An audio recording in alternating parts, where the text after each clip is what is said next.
with a sandboy chip. Hit me slowly, hit me quick.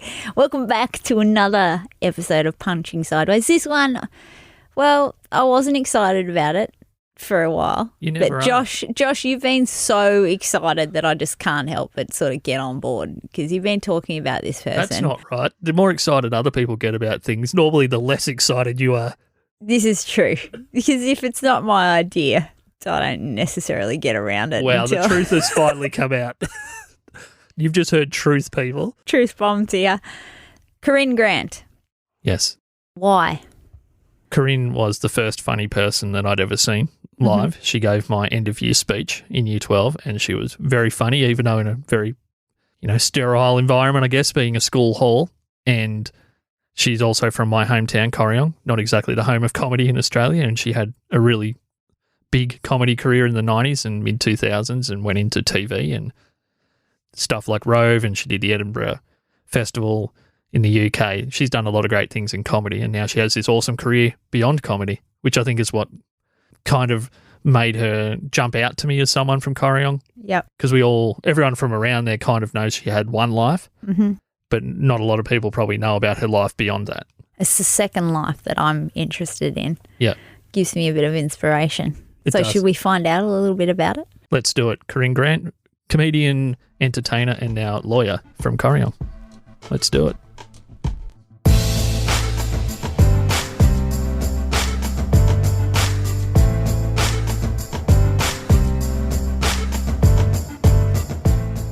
Hello, everybody. Welcome back to Punching Sideways. Super excited today.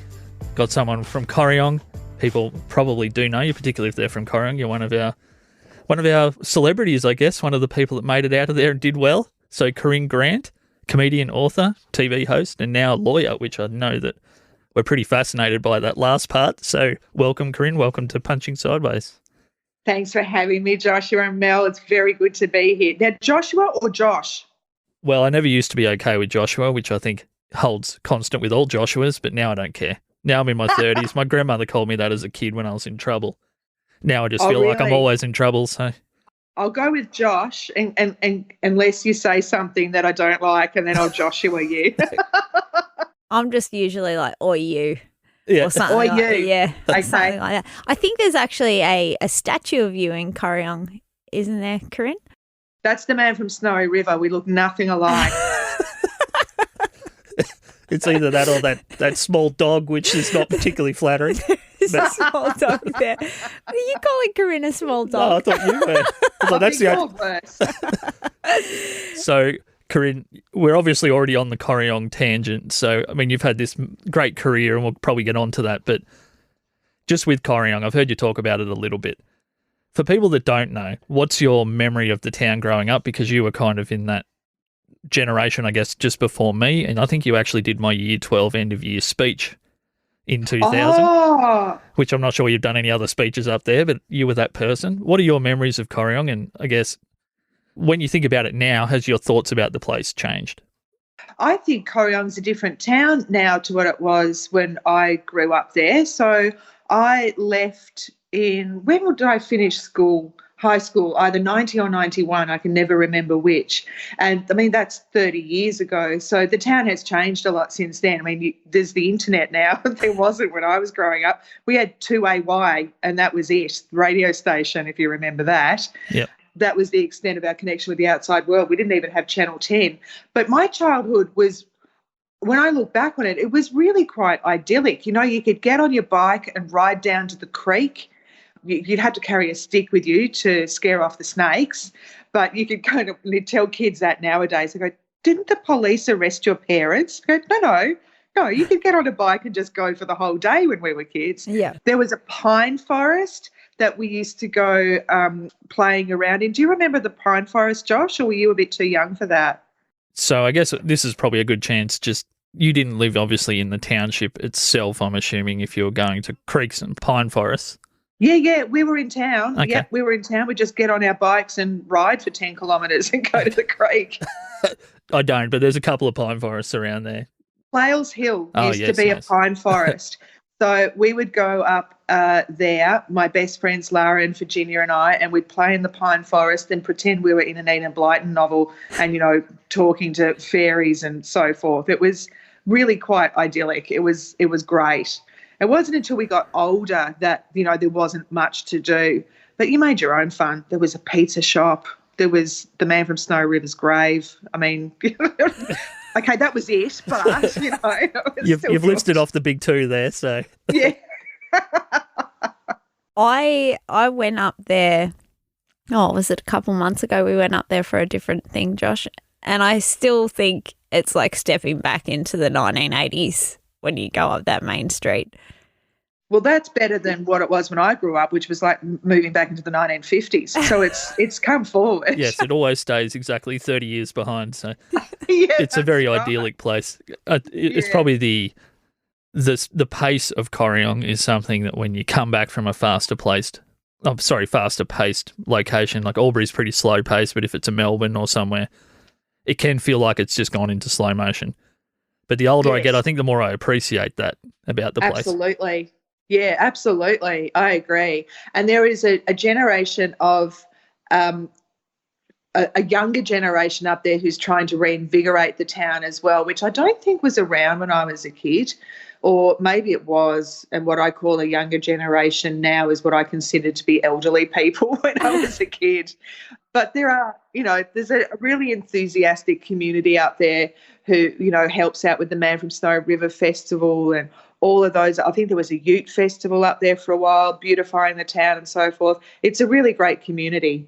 So talking about excitement, you're one of the few people I've ever heard in the media at any point in the past mention the Nariel-Creek Folk Festival. Nariel-Creek Folk Festival was a big part of my growing up. My dad was in Rotary. He still is in Rotary. And Rotary would take a van out to the Nariel Folk Festival and sell sausages and hamburgers and so forth on New Year's Eve. So that was our New Year's Eve every year when I was growing up as a kid, was at the Nariel Folk Festival. So did you get to do the little short shift and then go and party, or were you on? I was too young. I just got to party all night like a wild 8-year-old. I can remember that I had short hair. I had a spike and a rat's tail. I think the only reason my mother let me get both a spike and a rat's tail is because she didn't know what either was until they'd been cut into my head and it was too late. I can remember running around hand in hand with my best friend Lara at the Nariel Folk Festival and going past a couple. I had my short hair and Lara had long hair, and a couple say, "Oh, isn't that sweet, their boyfriend and girlfriend?" I started growing my hair again the next day. When you're 8, the worst insult in the world. I think I only did one really big night that stands out at the Nariel-Creek Folk Festival, and I don't know whether you saw it, Corinne, but right near where the main area is where people dance in the little stage, there's like this little slip into the creek where people must run and jump. The number of people that danced themselves off that small ledge and into the creek was just astounding. So when you look back on it now, you think, gosh, it was so dangerous, but it was just so much fun. Doing the heel and toe, and what other dances were there? I don't know. I remember the heel and toe. I think that was my favourite because all you had to do was remember to heel and toe. The Pride of Erin, that was the other one. All those progressive dances and so forth. I wonder if they still do that at the Nariel Folk Festival. That's like progressing you ready to do your Deb Ball. You just go to the... Oh, yeah. I was well trained by the time it came to the Deb Ball. And your hair had grown back, luckily. Yeah, that's right. Well, that's the thing. People from the city probably don't understand that debutante balls in small country towns are not fancy, elaborate, middle-class, upper-class affairs. Everyone gets involved. It's what you do. It's part of growing up in a small country town is doing your deb. And you're hiring the same suit that's got a cigarette burn on it from 2 years earlier. Exactly, that's right. So we won't go too hardcore into Nariel, for example, or Corryong, Corinne, because this show's mostly for Albury and Wagga and the surrounding areas. But there was one story that you had in your book that I thought was amazing from Nariel, and that was a story about the trout farm and the accidental death of a fish. Can you just tell us that story? Because I'd love to hear it in your own words, because when I read that in the book, I laughed really loud. I've got to remember it now because I wrote that book ages ago and all of that happened 20-odd years ago. Is this when I went there with Wil and Adam? Yes, correct, yeah. Yes. So Wil Anderson and I were doing, this is before either of us had done any television or anything like that. We were doing a show together in the city called Show Pony, and we had to come up with new material every week. So I decided to take everyone up to Corryong to hang out for a few days. And we took Wil and my friends Adam and Kevin along to the fish farm. And there used to be, Nariel Fish Farm had a little viewing window. And so you'd go down some steps, so you were sort of underwater level, and you'd look through this viewing window at fish. And Wil has quite a loud voice when he's startled or when he laughs.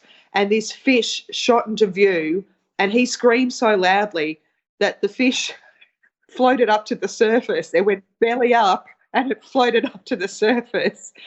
And we all thought that Wil had killed a fish. I mean, this is Mariah Carey level screaming that he did. By the time we got up to the top, though, it righted itself and went away. So he didn't kill it so much as just stun it. But it was a trip of carnage. I did accidentally lead to the death of a turtle on the road as well, or a tortoise, whichever one it is, by trying to help it off the road. This is the story of my life, trying to help things and ending up making things worse.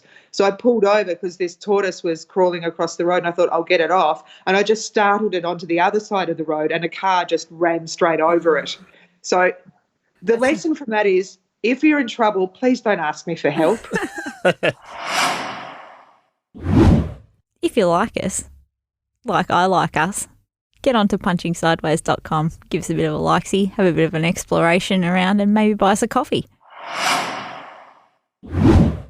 We won't go too much into the book because, as you mentioned, it's nearly a decade old at this point. But one thing that came out of the first half of the book was that you've lived a life where you've been dealing with trying to move forward, having these detours, but also a sentimentality about parts of your life that just seems to carry forward.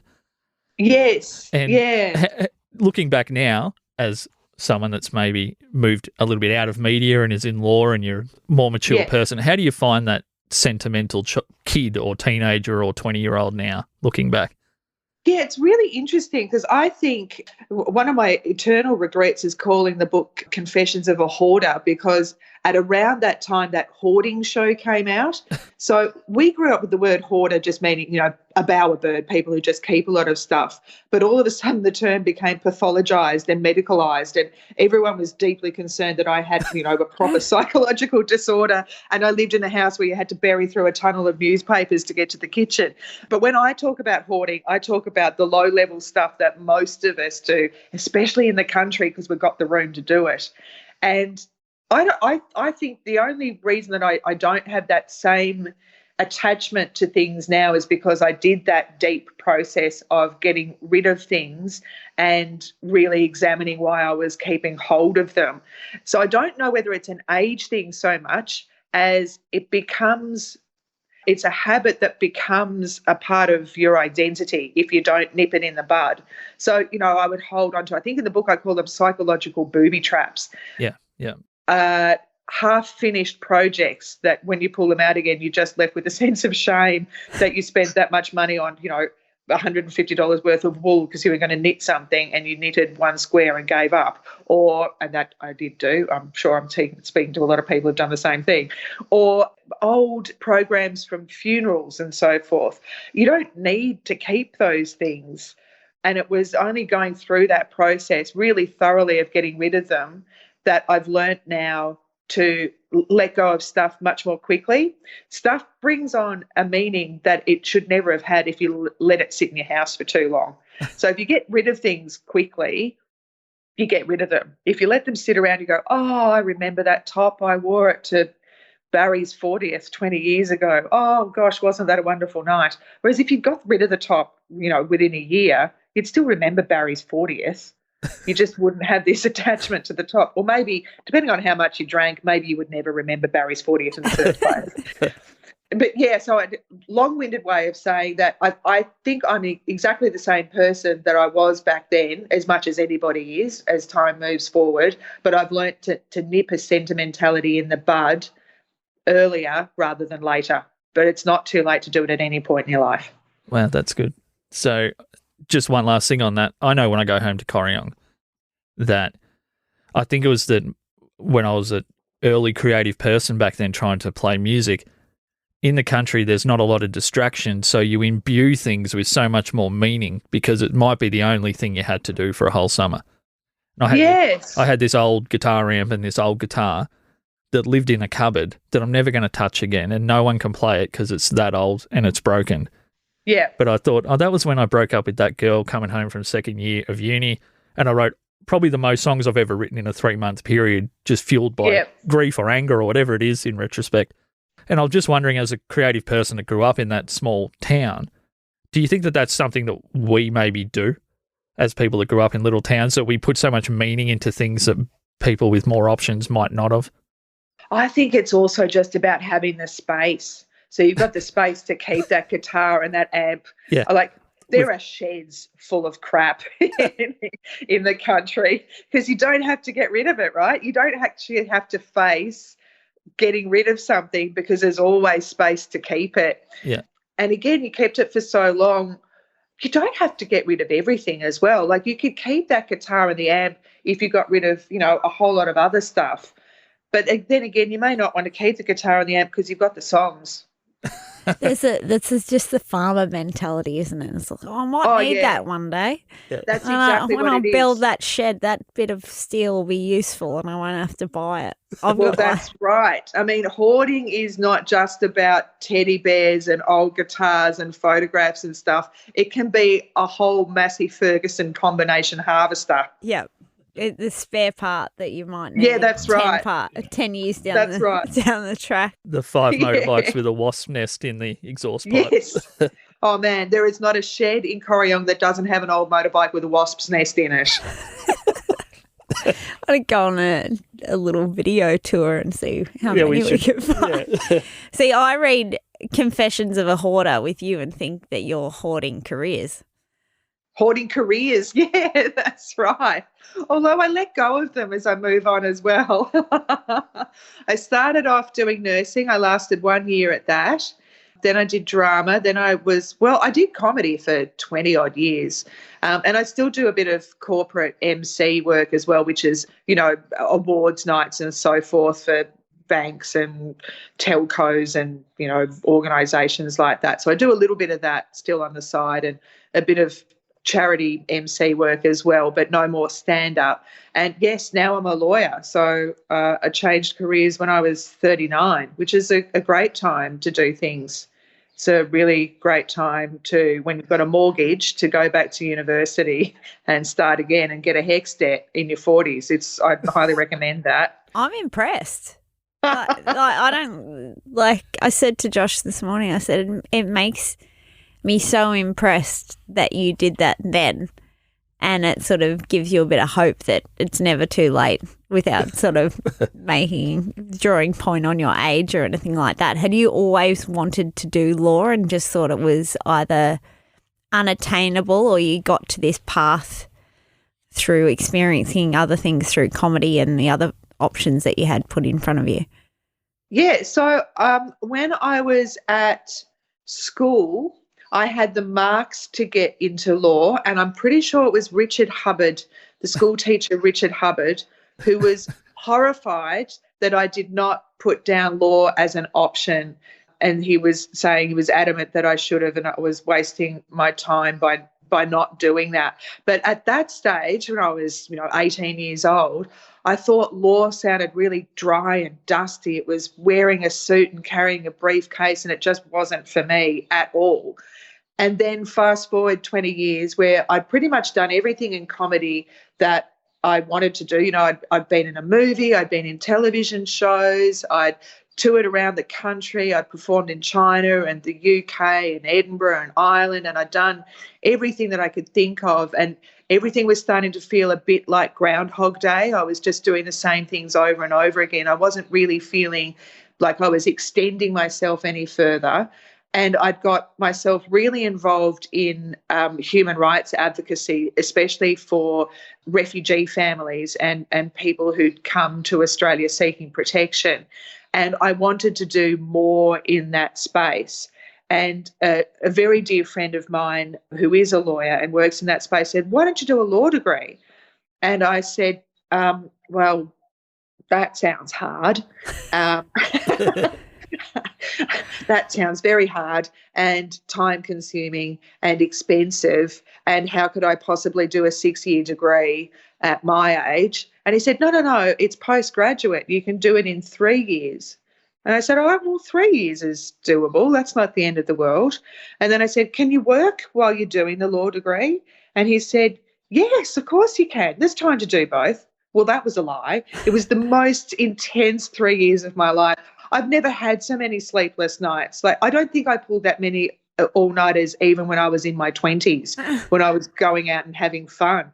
It was the most intense 3 years of my life doing that law degree, but I did it, and I really enjoy working as a lawyer now. I find the intellectual challenge of it really stimulating, and I get to help people, and I really enjoy helping people. I've worked in personal injury law, so helping people who have been injured at work, and I love doing that because I grew up working class in a pretty working class town, and I love talking to people who have the same sort of cultural background that I do.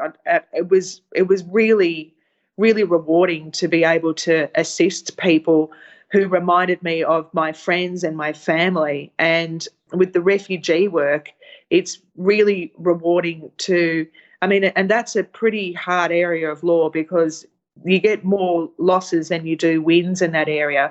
But just there is something to be said for sitting down and listening to someone and empathising with them and doing everything you can to help, even if ultimately you don't succeed and they are forced back to wherever they've come from. At least you did everything you could, and at least they know that someone was in their corner and did everything for them, and that's a reward in itself. So I really enjoy the work. It's hard and it's challenging, but it's really rewarding. And my HECS debt will die with me, I'm pretty sure. Yeah, well, we've all been dealing with those for a long time. So. Yes. This episode was edited by Dead Set Podcasting. If you want your podcast to sound this good, check out deadsetpodcasting.com/services. Get the sound you're chasing. And my HECS debt will die with me, I'm pretty sure. Yeah, well, we've all been dealing with those for a long time. So. Yeah. I haven't, because I don't like commitment. But you are talking, Mel and I literally, Corinne just had a conversation about, I've been umming and ahhing about a teaching degree probably since I finished my finance degree. Oh, you should do it. A friend of mine did his teaching degree in his late 30s and he's a teacher now. I'm happy you think I'm in my late 30s, which I am, not mid-40s, which I probably look like I am. Mel was also talking about, we were just talking about literally 5 minutes before we spoke, about what would uni be like commitment-wise? And I was saying it's a much bigger commitment than maybe people think that haven't done it. What you've done, law is about, I think, time-wise, the most commitment. Well, apart from medicine, and seriously, no one wants me to be a doctor. No one. Yeah, we've heard the story of you saving a turtle, so. Yeah, that's right. And poor Paul Whitsard, shout out to Paul Whitsard from Corryong, who I tried to help at a roller disco, and he ended up breaking his arm due to my assistance. So you really don't ask me for help unless it's legal help. Legal help. Nothing that involves the potential for physical harm. Yeah. So we'll probably come back to the law thing because I think that's it's fascinating. It is really fascinating. But just to go back, you mentioned Wil Anderson, for example, earlier. Yes. And I don't think in the book that you mentioned that the Wil you were talking about was Wil Anderson, which I think was good. Yeah, I don't think I do. No, that's right. In my head, I just assumed that that's potentially who it was when you described the personality. Yeah. But you started off doing comedy, and I think you mentioned somewhere in the book that there was yourself and Wil, who was also from a small town, and maybe Dave Hughes is from a small town. Why were you guys attracted to comedy? And was it something that you think you were getting out of it being from a small town that maybe someone from the city wasn't getting out of it? I don't know. I think the reason that the three of us worked so well together and the reason that we were good mates is because we had similar values and similar upbringings. And there is something to be said for growing up in the country where if you've got any airs or graces about you, they're knocked out of you pretty quick. Like I can remember going up home back to Corryong, probably, when I was at the height of doing Rove and the Glass House and all of that stuff, and I bumped into someone up the street and I said, oh, my God, blah, blah, how are you? I haven't seen you in forever. And they said, yeah, I'm good. How did a dickhead like you get on the television? I mean, the only answer to that is by being a dickhead. What did you think? Exactly. I was just like, no one is going to let you be up yourself in a country town, and you've got to be able to laugh at yourself to be a comedian, and maybe that's why people from the country are good at it. Like Tom Gleason's from the country as well, and Tom is has been a very dear friend over the years. We've done a lot of work together. I think coming from, and not everybody is like that, though. I know a lot of, probably more comedians from the city than from the country, but there is something about coming from the country that gives you a wry sense of humour, I think, because, you can't be a wanker if you grow up in a small country town. Well, have you had supportive parents, or are they like mine and just the first ones to doubt when you're put in a position that people might look fondly upon you? I think they were surprised, and I think they understand law much better than they understand comedy. They understand how you make a career out of law much better than comedy. Because, you think about our parents' generation, it wasn't a thing that you did and made a living out of. I mean, it's a completely foreign exercise for them. So, I mean, they were as supportive as you can be when you don't really understand what it is that you're doing. So, they didn't tell me not to do it. That is supportive. Yeah. And they were proud of me. Well, that's a nice thing. They probably were disappointed by how much I swore, but they were proud of me.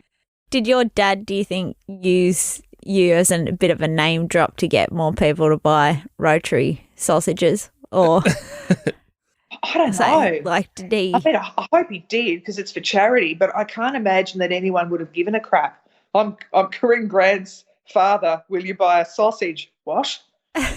Mate, I don't know. I have this nostalgic thought process around Rotary barbecues. Like, I love them so much. The smell of a Rotary bar, the people that are behind the bar are all characters that I always said that if anyone is stupid enough to marry me, I'd love just a Rotary barbecue there just to do the catering. Yeah, the catering for a Rotary barbecue would be the best. That is genius. Yeah, you don't want to all tizzy and fun. Like, just if people are there at your wedding, they're there because they want to be there for you. You don't need to put on a big thing, but Rotary barbecue would be there. And I really want to see the Rotary vegan option. Is it onion? I'm just not sure. Onion. Just onion. I don't think the Corryong Rotary would have one, to be honest. Oh, I know when the gluten-free bread situation comes about. Disgust of the older men behind the Rotary when someone comes up and goes, oh, do you have gluten-free? Nah, I just white bread. If for anyone out there who's celiac or gluten intolerant, we all know that gluten-free bread is a misnomer. Like, it is just crap. They just have not invented a gluten-free bread that is edible yet. No. The worst thing. You've just got to have the sausage on its own. You just got to throw up the white flag. Mind you, there's gluten in sausages. There's no celiacs going to a Rotary barbecue. I wouldn't invite them anyway. Too much trouble. Too much trouble. So one thing I did notice with yourself and Wil particularly, because I've followed his career and listened to his podcast pretty regularly, is that you guys seem to have an understanding through your comedy career and through what you talk about that you're aware that not everyone within Australia believes exactly what the Melbourne or Sydney comedy community believe about the world. Yes. Even if you happen to align with those people, in most things, you actually have a slightly broader understanding of, well, not everyone feels that that's the truth about that thing. Do you think that's right. Do you think that's helped you through your career in the media? Through the media and in law as well, that, I didn't grow up in a cloistered middle class. It's very easy in the city to only mix with your own class and with your own ethnic and cultural backgrounds. You could be a whitey McWhite that goes to a private school and really think that you have a great experience of the world, but it really is a very narrow view of everything. So I think coming from a country town where everybody brushes up against everybody else can make you more open to the idea of people having a different viewpoint. Like, the idea that people from the country are narrow-minded is completely wrong. People from the country just might not have met someone like you before, but if you sit down and talk to them and they decide you're a good bloke, then you're apples. Country people they're open to finding out that you're a good bloke or a good broad. What do you call a woman from the country? Sheila. Sheila. Thank you. I don't think I've ever said that word, but Sheila. Yeah. But that, I think country people are far more open-minded than what city people give them credit for.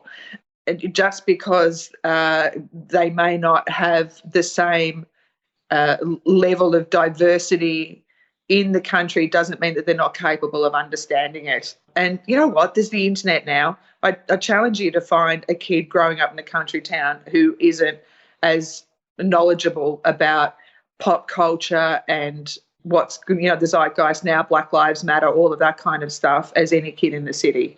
Yeah, I actually work in selling electrical stuff, and I used to work in an IT job, and I had a young person off a farm. I think they were 5 hours into central New South Wales from Albury-Wodonga. And part of what he does to help out the farm each week is that he goes through and checks all the programming on their automated watering irrigation system. He was about 15.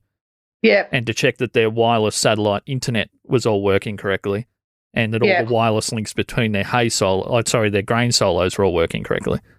So this kid, you would think that he's grown up in the country, he would be almost technophobic, but he was one of the most tech-aware people I'd ever probably met under the age of 18. It was extraordinary. Yes. Yeah, absolutely. And there's no reason why they wouldn't be. And there's also this, I think, I hope that the belief is disappearing now that people from the country are automatically climate change denialists, where it's the polar opposite. I mean, if you live on a farm, you've got an almanac that probably goes back 2 or 3 generations. You have seen the weather change. You know more about climate change than any politician in the city. You certainly know more about climate change than Barnaby Joyce. People from the country are willing to embrace whatever technology will offer to help them combat climate change, to help them grow more productive crops, to grow more nutritious beef or lamb or whatever it is. People from the country are not afraid of change if it is going to assist them and make their futures better for themselves and their kids. It's completely a complete misapprehension to think that people from the country are stupid or backwards. I think the difference is that don't just tell them what to do, tell them why they're doing it and how to do it. Yeah, that's right. And that's a sign of intelligence. Don't tell someone what to do. You've got to give me a reason. If you don't give me a reason. So I couldn't drive a manual car until someone lifted the bonnet and showed me how it operated. And then I went, well, now I understand. It's not just a stick moving things around. Now I understand how it's operating. Country people are the same. You've got to invest in the logic of something. You can't just come down from on high and say, and thou shalt now laser level all of your fields. You've got to tell them why. Yeah. Yeah. Don't like being dictated to. Just as a complete tangent, you mentioned driving a manual car. Was your experience learning to drive a manual like mine in the country that my dad was confused that I didn't come out of the womb already knowing how to drive a manual? But the first time we got on the road, he's like, what do you mean you don't know how to use the clutch and the accelerator and stop on a hill? He's like, you almost killed us going up the road. And I'm like, Dad, I've never driven a manual. He's like, but what about the motorbikes? I'm like, they're posties. They've got automatic gearboxes. Yes. He's like, oh, I just assumed you'd know how to do this from watching me do it. Oh, bless. I still do harbour a prejudice against people who don't know how to drive manual. Like if you just got an automatic licence, you've cheated, which is Same. terrible. I recognise my prejudice, and yet I could probably comfortably drive a manual from here to the hospital if I had to. But if I had to do a long trip that involved lots of stopping on hills, I haven't driven a manual for 15 years, I don't think. Oh, I know it's like riding a bike. I feel like I'm being judged at the moment. I think what Corinne's saying is if you haven't learnt to drive a manual and you just opt for the automatic car license, because then eventually you'll be able to drive a manual theoretically. Yeah, that's a bad choice. I am a big hater of that as well. If you go auto, you should. You may as well have auto. just got your bumper car license. Yeah. You know? It's just the lazy option. You're steering a machine. You don't really understand. I don't think you understand torque and physics and how a car actually moves on the road until you've physically moved it through the gears yourself, and you get an understanding of momentum that way. So how do you feel about now all the new technology with cars where they're starting to do their own things and park themselves? Because I hate it. I don't like No, I just can't. I'm still not coping with the fact that I can't open the bonnet of the car and get out a crowbar and knock the brushes around so that it starts properly. You know, you open up the bonnet now and there's just the plastic cover covering evil. I don't know what's in there. And it's just wires and computers, and yes, the idea of the car doing the thinking for me. I mean, I'm a control freak. I'm a type A personality control freak. I'm not going to let the car do the driving for me, even if it's proven to be 100% safe. I'll still decide I can do a better job. That's me too. I feel like validation when I do something good in a car. Like I can reverse parallel park like a gun. She is actually very good at that. I'll give her that. And it's like my boss move, but I've realised now, like, you know, I'll nail this reverse parallel park and get out and be like, oh, yeah, killed that. Like there's guys around. Yeah. And now I've realised that people just press a button now and it's removing my satisfaction, because I think to myself, they probably just think I automatically did that and it wasn't me that executed that gun park. It's taking away my glory. You know what? It's the car version of somebody owning an actual Gucci bag and everyone assuming you picked it up on a trip to Bali. Yes. Well, there's no point in having a real one because everyone assumes it's a knockoff anyway. Exactly. I'm going to get you a sticker. You know how people have those babies on board stickers? I'm getting an I parked myself sticker. Yeah. Oh. You can just point to it.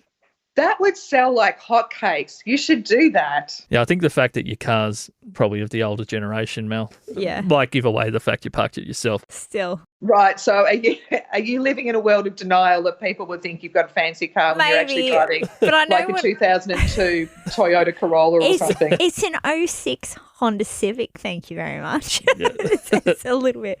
But I have got in newer cars and driven other people. And the fact that they're changing when they want the beams on the car, high beam or low beam, I'm like, no, I can make a decision whether I need to see more or see less. Like, you don't need to do this for me. And I don't even like cruise control. I don't like cruise control. Yeah. Sorry, I went on a little bit of a rant. No, that's all right. So I felt a hard relate to Corinne right there. Yeah. I just had to. So, just so we cover it off, Corinne. You can drive a manual. Yes, you've got it. I've enjoyed the car chats, but just if you could give us just a quick understanding of maybe that progression through comedy to TV, but maybe more so, can you tell us about when you started to consider law and how you worked yourself into doing that, and how long that period was, and some of the fears, thoughts, emotions, or how excited you were at the time? Like, how long was that period?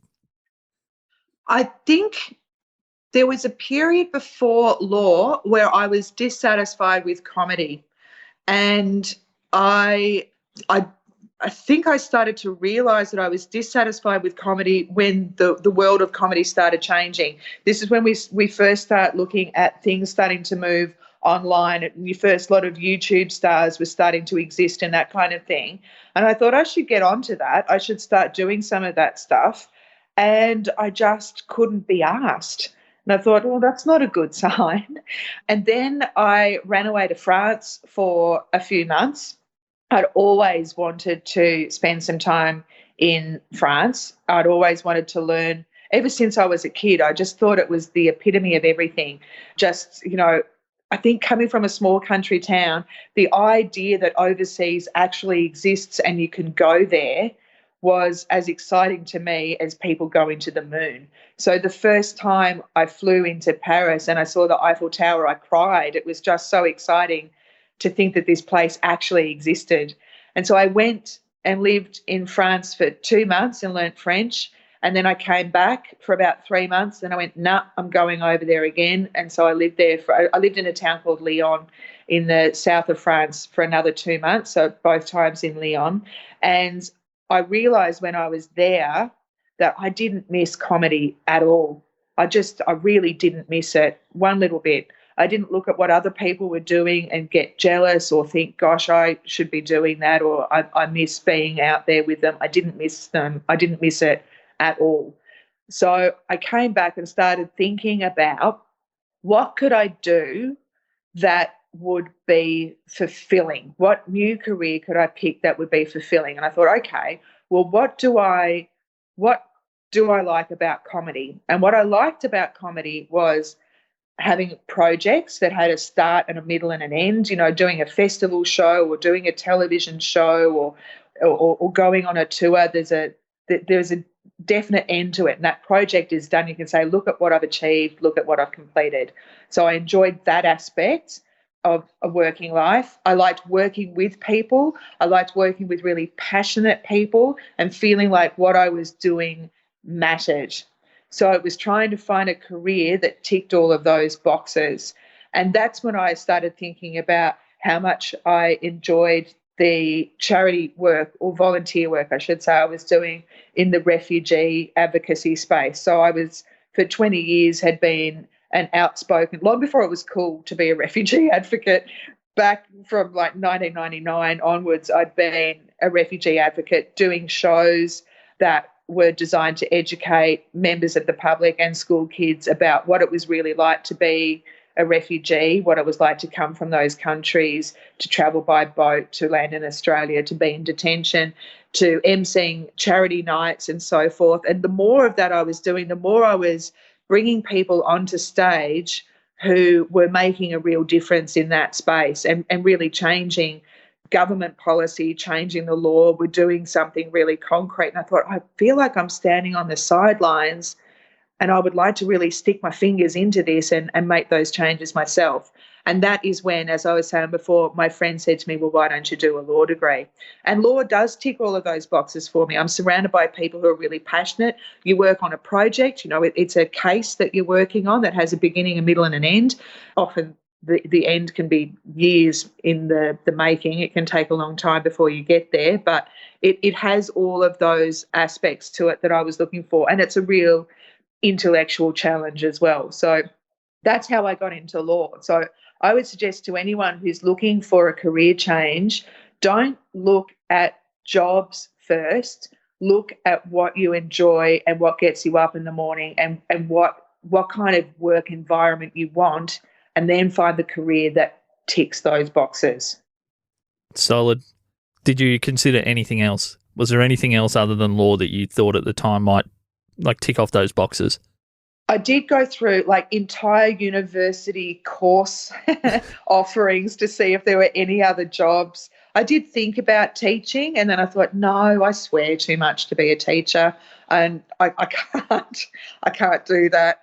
So you're saying that swearing is you can swear in law? That's what I'm taking away from that? Depending on the type of law, yes, you definitely can. Probably not in court. I'm going to go out on a limb here and say the judge is probably not going to be okay with that. But I know with clients, depending on your client, I've had clients ring me in tears and say, this insurance company's just cut off my payments and I don't know why. And I say to them, well, I can give you the long-winded answer, but the short answer is they cut off your payments because they're arseholes. And that I mean, that just cuts through everything. Yeah. It's like next time I'm in a bad mood, I'm going to ring up your insurer and rip them a new one. Yeah. And then, like it's just an easier way to have the conversation with someone to be able to, I mean, then you bring up, I don't think I've ever sworn at an insurance company. Not on the phone. I'm pretty sure I've hung up and then yelled dickhead, but I haven't sworn on the phone at them. But yeah, I'm pretty sure you can't yell dickhead at a 15-year-old if you're a teacher. Oh, I think some people have. I'll double check with my older brother. He's a teacher. I'm sure he has. Double check. Yeah. Dickhead would be pretty gentle considering the language he uses. There's an irony in the fact that you are throwing back to when you said growing up, you're like, this whole new world overseas, does it actually exist? And we're now in a situation where really there is that limitation on kids of thinking about going overseas or whether it will actually come to fruition. Look, I don't know. I would say if there's anyone, the age between 16 and 24 listening to this, you're going to be okay. Like, you are going to be okay. Don't listen to all of the psychologists who are on television saying, this is going to harm you permanently. It's not going to harm you permanently. You're going to be okay. It's a weird period of time, but you're going to come through it fine. Everybody goes through something odd in their life. Like, people went through world wars and came out of it. You're going to be okay. Everything might be delayed a bit, but you're going to be okay. Yeah, there you go. Truth. Well, that might be a good place to maybe finish up on that. That's a pretty powerful message. Oh. We don't always have those on Punching Sideways. Mostly it's just shit talk. But Corinne, thank you. I just wanted to cap off maybe just one thing quickly about Corryong. I want to know about Lara and Virginia. What are they up to now? Virginia, I don't know. Lara is a school teacher in Melbourne. There you go. Okay, well, maybe you can find out how much they swear. So the Corryong has, and it's not, let's rank places that have been affected most by everything that's happening, but they had a run of bad luck. Well, yeah, the bushfires, and then they went straight into COVID, and they rely so much on the Man for Snow River Festival for different reasons. Yes. And that had a troubled past and had just come out of the darkness, and then this has affected it all. Is there if people from Corryong are listening, because we have had some people on in the past where we do get more Corryong listeners, what would you say to those people as someone that I think I can sense that you still think about the place? I'm going to cry. Oh, I feel so bad for people in Corryong. They've just gone through so much.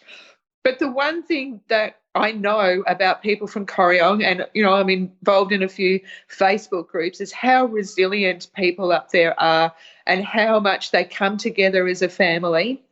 They've gone through such an awful time. The bushfires were crushing. Drought, they so often get forgotten as well. People in Corryong get forgotten by the politicians. We don't forget you. There are many people in the city, former Corryong people and other people from the country, who know what you're going through, who know the hardships, who know that there are people suffering really, really terrible mental health effects up home at the moment as well. And there's been some losses up in that community that the whole place has felt. It's just gutting, and it's gutting that we can't get up there to be with you. But I know that community is strong and resilient, and I know that they have each other's backs. And we think about you all the time, and we send you lots of love.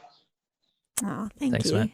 I'm sorry I upset you, but it really feels... No, tears are not a bad thing. Tears show you care. Yeah. Righto, well, thank you, amazing. Corinne. That's amazing. Is there anything that you're doing publicly at the moment that people might want to keep an eye out for, or are you... I do the drum every now and again on the ABC. I did the drum last night, and I did manage to drop the word bullshit in at the end of it. So if you want to watch somebody take down the tone of what's meant to be a very insightful political and current affairs type show, watch out. I've also managed to turn modern monetary theory into a dick joke on the drum as well. So, tune in for the lowbrow contributions on the drum. I'm on about every month or so. I think every good show needs a little bit of that. So. I reckon. Yeah, that's right. Keeping it real. Yeah. Awesome. Righto, mate. Well, thank you so much. Thank you for Lots of love. making the What time. a pleasure. Appreciate it. See you, mate. Bye.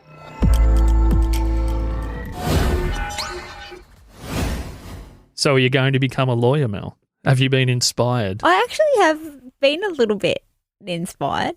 The way she talked about how she came to that point ticks a lot of boxes for me. I'm not saying that I could necessarily go and do it. And one thing that I did mention earlier was, I've always thought about doing a lawyer type thing. And you're like, it's a lot of commitment. And I was like, yeah, that's why I haven't done it yet. It's not the filter of what you'd expected. Yeah. You know what that is? That's the university grad defensiveness for people that think that it's just a lark. Yeah. And I'm sorry that I put that on you, because I think that even Corinne might have straightened me out a little bit in the audio, that you should do it if you're excited about it, but don't make any mistake that it's hard work. Whereas I just sounded like a dick when I said it to you. Sorry. You know me enough to know that I hate committing to things. So but when you said that, I've never thought about you as someone that doesn't commit to things. Yeah. Like that, when you said that, it almost didn't ring true for me. The fear of commitment is, I know that when I commit to something, I'm all in. Like, I'm all or nothing. So there's no in-between scenario. Because that's what I was thinking. That is all I know about you. Yeah. Is that if you actually are into something, then it is 100% and there's no other percent. Yeah. Yeah, and I get to do well at university. I mean, there's a lot of P equals degree thinking at uni that you just get through it. Mm. But I think if you want to excel at it, like to do something like law or medicine or veterinary stuff where it's really high expectation, I think that's 100 or 0. So I think you'd actually be good at it. It is made for someone like me, but it's just, there's time involved and there's just things that I'm going to have to do. And I think if someone actually, so I'm winking at you right now, Josh, in a very non-suggestive way in that area. We've talked about there's no such thing. But if someone actually helped me push me through the application process, once I was in, I'd be fine. It's that step that always balks me, because that's the commitment to me. That it's incredibly weird that you brought that up, but I had because in the interview we talked about how I was thinking about doing a teaching degree. Yeah. And I had an hour-long conversation with Charles Sturt University where I did my first degree, because I can hopefully get credits if I was to go back there. And just the idea of having to go through and work out which subjects I had to get myself into, like more the study path than the actual learning. I just thought, well, that sounds like a whole lot of work. Yeah. I can just go to work 40 hours a week instead, then work out how to do an application and get my first semester sorted.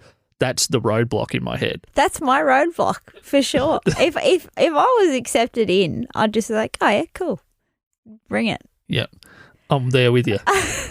So maybe we can nudge each other. I think we need to. And if anyone else is out there thinking about doing any kind of study, you don't have to be a lawyer like Corinne was. I was going to say, if anyone's looking at any pictures and seeing me in a flanny and thinking, lawyer, actually throw me some shade, because that might be enough to nudge me in how I need to prove a point scenario. I've worked out that motivating you is quite often about shade. If I can't motivate Mel. Don't encourage you. Through encouragement, it's through shading. Yep. Yeah, in some ways, sometimes it's sideways shading by putting a little bit of light on someone that maybe I know you don't like. Yeah, that's true. So I need to be better or prove that I can do something that someone else has doubted that I can do. That's my ultimate driving force. Well, it sounds pretty good to me. So talking about driving forces, we're powered by caffeine here. Yeah, I just had one. It was great. I don't know whether it actually made any of the audio, but you were sledging me about not having coffees ready for you at some point recently. This is true, and you've lifted your game, to be honest. I walked in the door today. It's getting way too familiar coming into this space as well that I'm not even knocking anymore. I'm just rolling in. I'm part of it. What do you mean I've got to take my shoes off? They see me rolling, and I just bounce in. And today you were boiling the kettle and stirring one cup, and I was sitting there thinking, what's he doing? And seeing that look on your face made me just go with it. You didn't mention anything, and I was thinking, I really want a coffee. I wonder whether he's thinking of maybe whether I could have one or not. And then it was for me. It was. It wasn't even for you. It was amazing. Best surprise ever. If you ever want to make me It feel... was mostly because of my 2 o'clock rule, though, not because I'm a good person. Oh. You know about the 2 o'clock rule. Yeah, no caffeine after 2. Yeah. Have you ever had no-dose? No, but I've heard it. I know that the drummer in my first band used to smash a few in Wagga before he drove back sometimes. Have you ever had pre-workout? And did that give you a bit of a zzz? I used to have this stuff that I got off my niece. Yeah. And my sister this stuff's a little bit too intense for a teenager. Yeah. Do you want it? Okay, I'll give it a go. And you're meant to use a quarter of a capful. And if I used any more than that and played a 9:30 game of basketball, I didn't sleep. Yeah, right. And I should have known at that point that I had a sensitivity to caffeine. But the next week I'd do exactly the same thing. Half a capful, play a half-decent game of basketball for an old person, and then not sleep. So when I first started going back to the gym, I got a few supplements and everything and got this pre-workout and just thought, I'm so unfit, I'll just G myself up pretty much. And I was just getting so frustrated because I just felt like I was just dying and not getting any fit. I was like, are you so puffed? Why are you getting so puffed? And then I lent it to someone that was going on a big trip that usually takes V or whatever. And I said, try this pre-workout or whatever. And he rang me and he said, I feel like I'm about to have a heart attack. What's in this stuff? And we had a look and it was like a massive amount of caffeine. And he's a big guy and he was taking the same dose that what I was taking. Right. And you are not a big guy. No, I'm not a big guy. I'm a little guy. Yeah, you are. Without the guy bits. But anyway, I then worked out the reason I felt so unfit was that my heart was racing so much because of the excessive caffeine. So you should have been in one heart rate, but it was pushing you into it. I just felt like I was just I was like doing cardio. I was thinking, far out, I should be getting fitter. Seriously, this shouldn't be happening to me. Yeah. And after that I stopped taking it and I feel like I'm kicking goals now. Yeah, I've never, in retrospect, years ago when I first got fit, I was pounding it. Yeah. All that stuff. Yeah. And my metabolism went back to when I was 6 years younger. Yeah. Okay. It just went off its head. Yeah. So I could have been consuming anything at that point and my body was just chewing it. Yeah, right. And then when I had the same stuff a while later, but even stronger, this stuff that my sister gave me, I was that sensitive to it that if I had one tiny milligram too much, I would upset my sleep patterns because it's not just the night you don't sleep. Yeah. It's like having a hangover with no party involved.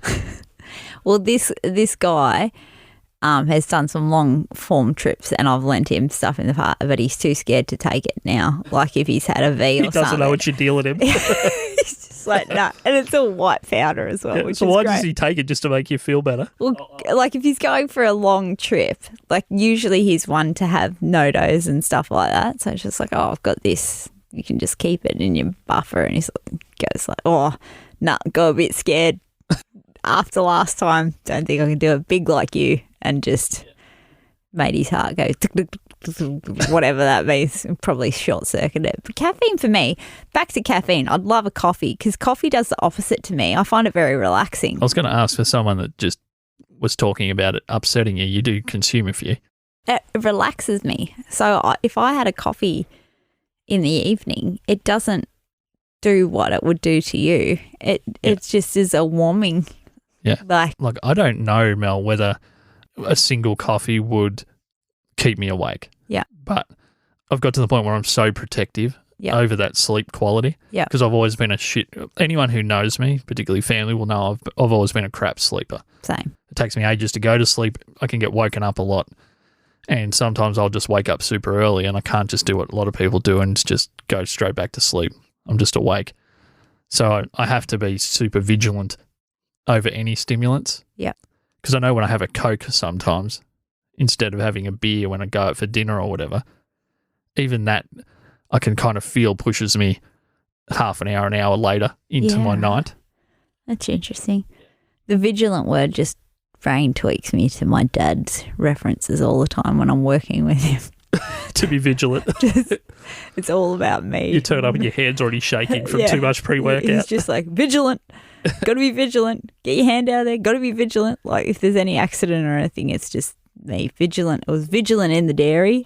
Got to be vigilant to turn the cows' cups off when you're down there. Vigilant as always. When I think about your dad, I think vigilant, but you, I think vigilante. I'm a bit of a vigilante. So coffees. Oh, yeah, coffees. People can bias them, even though we're talking about them affecting us. These are digital coffees. So all they do is give us the good stuff and none of the bad stuff.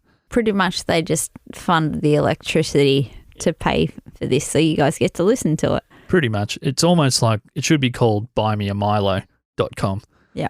It's more like the goodness of a Milo. Or just pay my bills, bitch. Yeah, or paymybillsbitch.com. But you can go to buymeacoffee.com/Joshua C. Liston, which is our address. If you're seeing this on social media and you clicked on something, it's probably on there anyway. Mm-hmm. And you can also go to punchingsideways.com and there's a big Buy Me a Coffee button. That's probably honestly the easiest way. Yeah. Because you know you're going to the right place. And on the website you can share it and listen to it, but also find the button there. And yeah, I mean, even though we don't have the studio anymore, it still costs money to keep this thing running. So anything people can throw our way would be awesome. Yeah. And shout out to Corinne Grant for coming on today and just being all nostalgic and lovely. Lovely. In regards we to talked about the Corryong. word lovely.